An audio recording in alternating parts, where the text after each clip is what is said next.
Hello, I'm Donald Leggett. Welcome to the latest London South East CEO interview. I'm joined again by Mike Buck, and as you know, he's the CEO at Petro Matad, AIM-listed Mongolian oil explorer and developer.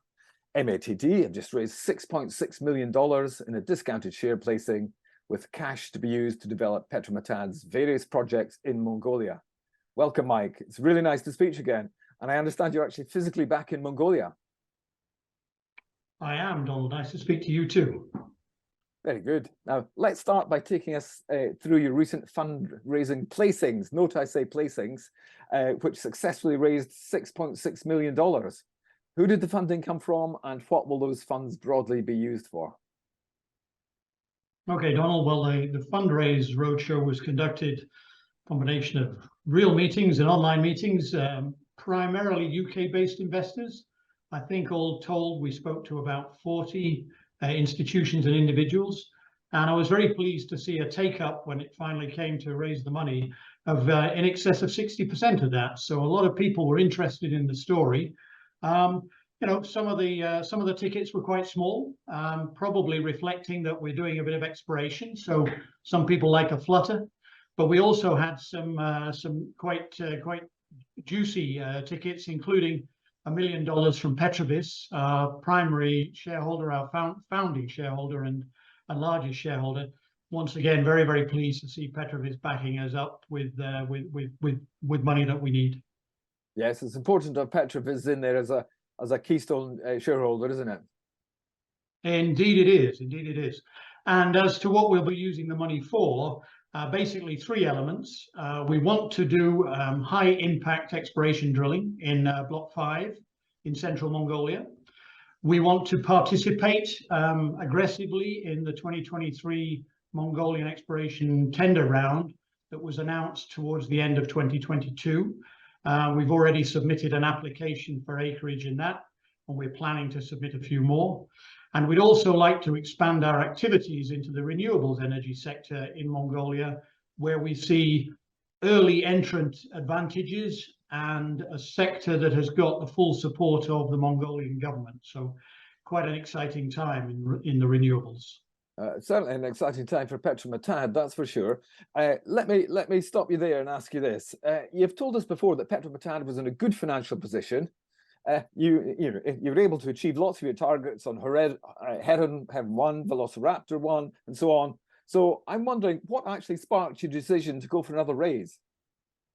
Yes, it's a good question. We weren't out of money when we decided to raise some more, but the board decided that the money that we had raised for the Heron development should be kept, and that powder kept dry to be able to be deployed as soon as we were able, when Heron was ready to be put on stream. And as you know, and as I expect we'll discuss, we have an issue with land access at the moment that we are prioritizing to get fixed as quickly as possible. I didn't want to be in the situation where we had spent the majority of our money and we're in a position, if that gets delayed a little bit longer, that we were then not able to do what we wanted to do, which is bring that well on stream. So we've kept our powder dry with the money for Heron, because we are hopeful, and let me say confident, that that is we're going to be able to operate on Heron in 2023, and to allow us to get operating in Block 5, where we have no such land issue obstructing us, and actually do some operations in 2023 that could really move the needle. Okay, you mentioned Velociraptor 1 there briefly. If you could give us an update on the Velociraptor 1 exploration prospect. I believe it's located at the center of Mongolia. Just give us the detail on Velociraptor 1, might you? Okay, yeah, well, we've been talking about the Raptor trend and the Velociraptor prospect for a little while now. We drilled a well in the same basin back in 2018, but that was the first well for 300 kilometers in any direction, so a true wildcat. But what that well, which was called Snow Leopard number 1, proved was that there's a working petroleum system in the basin, and 7 kilometers to the south, there's a string of prospects, shallow, large prospects that have very good access to that proven petroleum system in that particular basin. And I like to think of Velociraptor as a bit of a, say, a unique opportunity in global E&P at the moment. Here we have shallow onshore prospectivity with very, very large resource potential. Velociraptor has 200 million barrels. The structures on either side could add another 380 million barrels of recoverable resource. And that is in the hands of 100% in the hands of a small cap company, Petro Matad, which has the operational and technical wherewithal and the financial capacity to actually be able to drill the well. So it will be material to the nth degree for Petro Matad were it to come in, and also for Mongolia. So we're looking forward to getting it drilled. We have now signed a rig contract with a Canadian operator that's been working in Mongolia for over 20 years. We're looking to spud the well during the second quarter. We're trying to finalize with the contractor at the moment exactly when his equipment will be free to do that. We anticipate the well will take about 30 days to drill, and in the event of success, we have the financial capacity to be able to drill a cheap appraisal well. And one of the things that Velociraptor offers us is the chance to be quickly and cheaply on stream when the Mongolian authorities are building a domestic oil refinery that will be in need of feedstock. So we can see that there would be some enthusiasm from the Mongolian side to actually move it forward quickly. So very excited to be drilling in Block 5. We don't have the land issue there. Permits are in place. It's a matter of mobilizing the equipment as soon as it becomes free from its current activities. So if I remember, I've been talking to you for a very long time, perhaps 5 years, Mike, which came as a shock even to me when I look back at it. We've been having these discussions for a long time. You're very keen on Velociraptor. What are the chances of success? Okay, well, that's always a bit subjective. It depends who you ask. This is, there's only one well within 300 kilometers of this well, and that's Snow Leopard. Prove the petroleum system, which is a big step when you're doing frontier exploration. So now what we have comes down to, if you like, prospect-specific risks. We rate the chance of success of Velociraptor as around about 20%. So 1 in 5. In our business, that's a reasonably good chance of success, particularly for this kind of drilling. And as I often say, I would hate to be walking away from this trend undrilled because of the massive potential if it comes in. So we're very excited to be drilling it. Okay, Mike, you opened the raise to your retail shareholders. So tell us, how did that go? That went very well. The allocation to retail shareholders was taken up fully. We used a platform called BookBuild this time around. The last time we raised, we used Primary Bid. Both have worked well. This was fully taken up, and I'm pleased with that, because obviously when one is raising money, particularly for exploration, doing it at a discount, which is painful, but sometimes a necessity. It's nice to actually be able to offer that price to retail investors. I'd like it to be a bit more global than it is, because we have shareholders in many countries, not just in the UK or Europe. I'd like to find a platform that offers the same chance for everybody. But I'm very pleased that it was taken up as quickly as it was and oversubscribed. Mike, not everyone goes retail, and you've gone retail twice, so you should be applauded for that. Well, thank you. Okay, Heron 1 and Block 20 is actually fully funded. We've said this many times, but getting land access to drill Heron has been an issue. So talk us through the progress there. Is there cause for optimism? Can you see, green shoots, shafts of light, I mean, whatever? I can certainly understand the frustration of shareholders being told it's progressing, but it's not done yet. And effectively, that is the situation right now. We had been advised that we could expect a solution in the month of January, and obviously here we are in February, and so that has not yet matured. But we are actually seeing progress. The certification process that is required here is many bureaucratic steps, and unfortunately each one is taking a governmental amount of time, despite the amount of pressure that we put on to move them forward. That said, since last we reported on this, we have seen progress, not only at the central government level, but also in the local authorities. So letters are now going out to herders who have areas that are overlapping with the exploitation license area to make sure they are compensated or offered land elsewhere, even though we hope to be able to give those herders access to within the exploitation area anyway. The law requires them to be offered alternatives if they are located within an exploitation area. So we're seeing that progress. So that these steps are moving forward. We're keeping the pressure up, and I remain hopeful. We aren't seeing any interference that is specific to our project.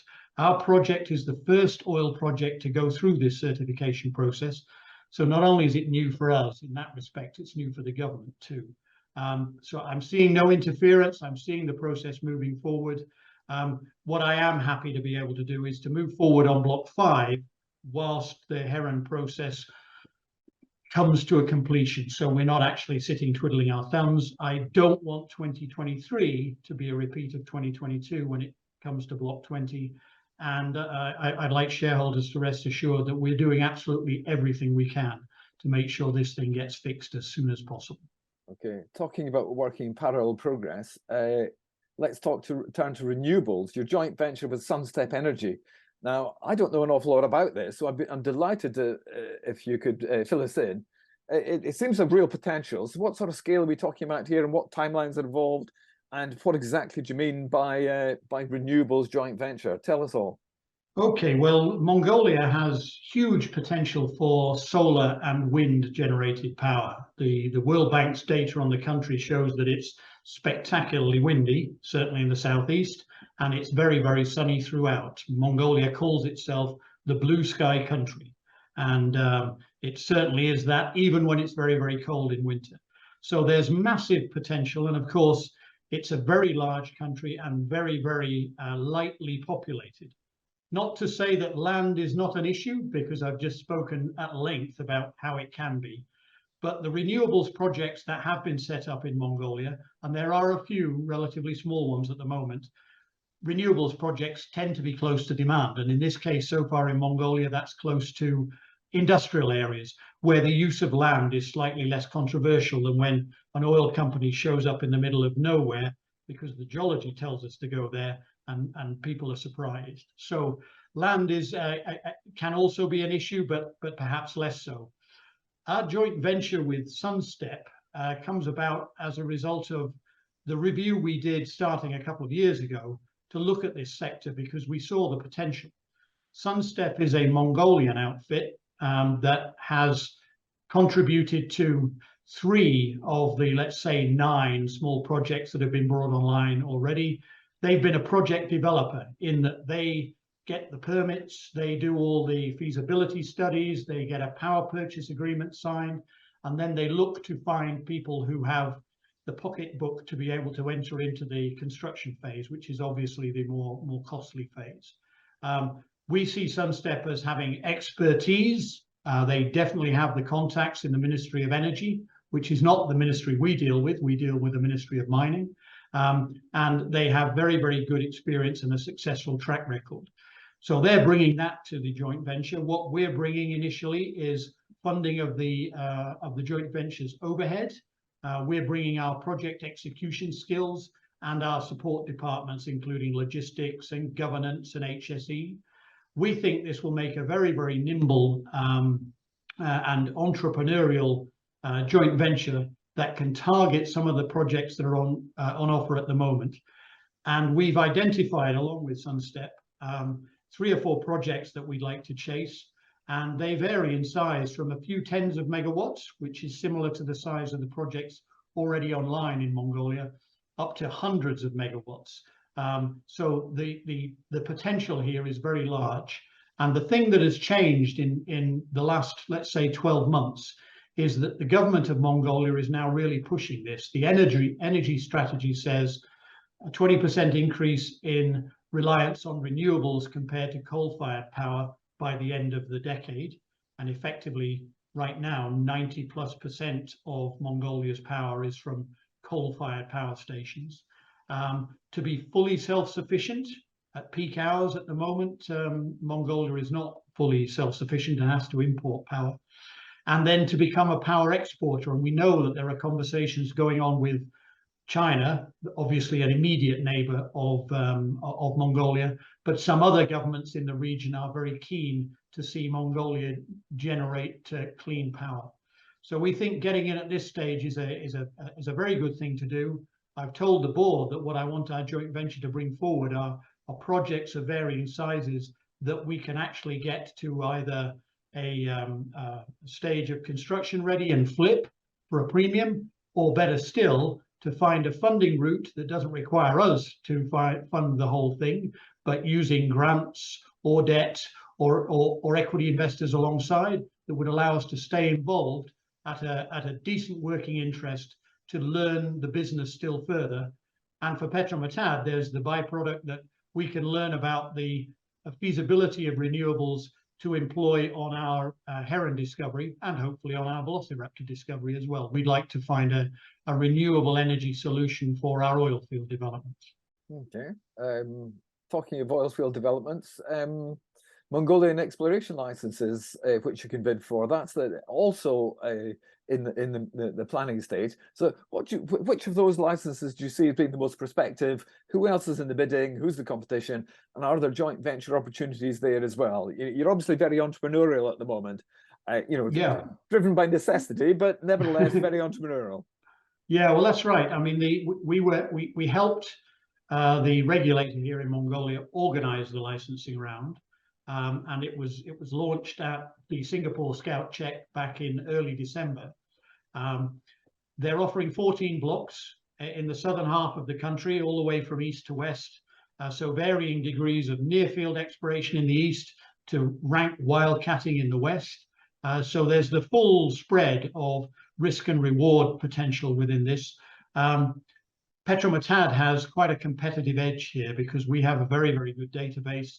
Our technical team has been working on the geology of Mongolia, not just the geology of our own blocks, for the best part of 15 or 16 years now. So we have a very good database. We feel that gives us a great advantage. We know that Mongolia is very keen to see a big increase in exploration and is hoping to target not only the people that are already here, the likes of the Chinese companies that came in the last round in 2016. I think they're also pleased that we've bid on a block and that we've told them we'd like to bid on others. And we've also told them that we as a company would like to attract partners as well. I prefer to keep my cards close to my chest, Donald, on which blocks I think are best, because I don't want to generate too much in the way of competition. But we would be very happy to partner on a ground floor basis with companies that have yet to make the decision to come into Mongolia. We think for a relatively small amount of exploration dollars invested, you can actually do a lot of work in these very prospective play fairways. So we're keen to find a partner, but if we can't, I'm not too worried, because the exploration period for these blocks is long. 12 years is what Mongolia gives you. And although seismic and drilling in this area are pretty cost effective, we wouldn't be needing to do those for the first couple of years, by when I hope we will have disposable production revenue to finance it 100% if that's the situation we're still in. But we're certainly open to partnering. I think the first phase, they offered 5 blocks in the first phase, so 5 of the 14 have already been offered. I think there have been expressions of interest on 3 of the 5 so far. I think with the second and third rounds, the regulator is hoping for a higher take-up and a higher expression of interest.